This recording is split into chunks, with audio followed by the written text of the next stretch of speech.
Thank you. Senator Portman. Thank you, Mr. Chairman. I'm going to start with Undersecretary Hale. I don't know if he's gotten too many questions today, but first to thank him for working with us on ensuring that CFOs around government have the standing they deserve, and appreciate his conversations with me in that regard and ensuring that that legislation kept them as confirmed individuals in their various departments and agencies, including DOD. Auditing. As we begin this downsizing, it seems to me the most critical thing is to be sure we're doing it right, whether it's this first $487 billion or whether we have to go to something beyond that. And I'm concerned that we still don't have the kind of sound audit that we'd like to have of the department. Can you give us a status report on that and what you're doing to accelerate the auditability of DOD given the huge sacrifices that DOD is being asked to make? I can. First, thank you for your help on CFOs. I appreciate it. We have a plan that we set up a couple of years ago to move toward auditable statements in a cost-effective manner. We're focusing first on the information the department most uses to manage, particularly budgetary information and accounts and location of our assets. At Secretary Panetta's direction, we have accelerated, particularly the budget statement portion of it, because it is a key one, seeking audit readiness by 2014, with all of the statements being audit ready by 2017 as the law requires. We have set aside a fair amount of resources. We have a governance process. As I mentioned, we have a plan, and we have some near-term successes. The Marine Corps, I should say, is going through an audit process now for its budget statement. They're close in terms of getting an opinion, and a variety of other appropriations received, which is our funds distribution process, got a clean opinion last year. We're trying to do near-term things that show progress, both frankly to ourselves and to the Congress. We're not there yet, but we're committed to it. I think Secretary Panetta's support is a golden opportunity for us, and I want to leverage it in every way I can to move forward in this important area. Great. Thank you. I appreciate it. We'll just know we're watching, and appreciate your efforts, and having a former OMB director as head kind of helps to get some attention on it. By the way, finally one OMB director made good. Congratulations, Leon, for continuing to exceed expectations of OMB directors. Quickly on this whole issue of the sequester, this first stage, you said, and I was here earlier listening to your testimony, that it creates risks, and that's the $487 billion.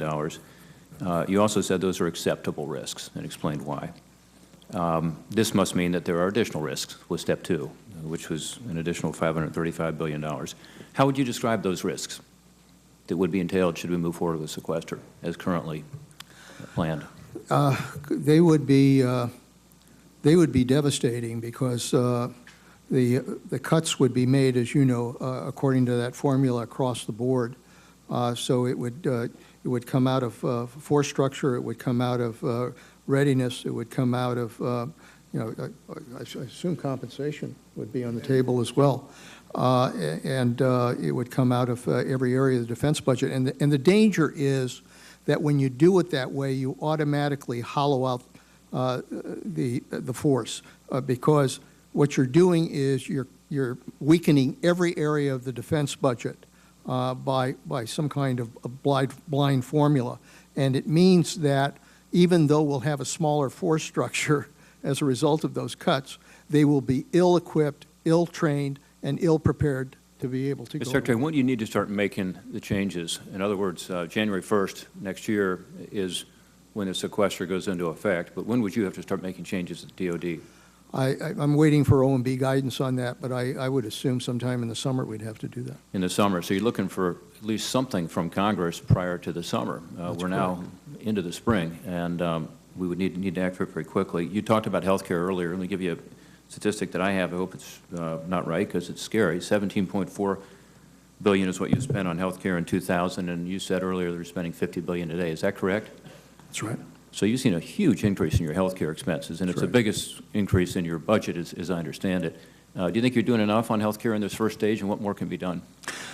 It's the first step. I think there are probably other steps that we have to look at as we look at kind of health care costs generally, but we thought that probably the first step would be to try to increase these TRICARE fees and then continue to kind of look at health care delivery in the future. May I add to that? Yes, sir. We are actually doing a number of things in the healthcare area. It's not just the TRICARE fees, trying to improve the quality, and again, I think our Undersecretary of Personnel and Readiness could address this better, but we have looked at provider costs. We sought and received authority, for example, to use federal pricing schedules for pharmaceuticals, which has significantly reduced our costs, to use Medicare payment rates for our outpatient payments, which also significantly reduced our costs. We really did a number of those things before. We looked at the TRICARE fees last year, and then this proposal we've made this year. So we're looking across the board at health care and trying to hold down costs while maintaining the quality of the care, which is critical. General? Sorry. Could I just add one thing on sequester, please, Mr. Chairman? It's already beginning to have an effect on our defense industrial base, although we can wait till the summer. There are some corporations in our defense industrial base who with the specter of sequestration hanging over them are already making some decisions about their workforce. And so this is an immediate problem for them that will become a problem for us eventually. Well, thank you. I know my time is up, but the audits are critical as we're downsizing, make sure it's done right. We got to be sure we're dealing with this healthcare cost because that takes away from readiness and operations. And I know the chairman's talked about putting a budget together. We'd have to do something pretty quickly here, it sounds like, to avoid eroding further the industrial base and having DOD making decisions that would be detrimental and devastating, as the Secretary said. Thank you, Mr. Chairman.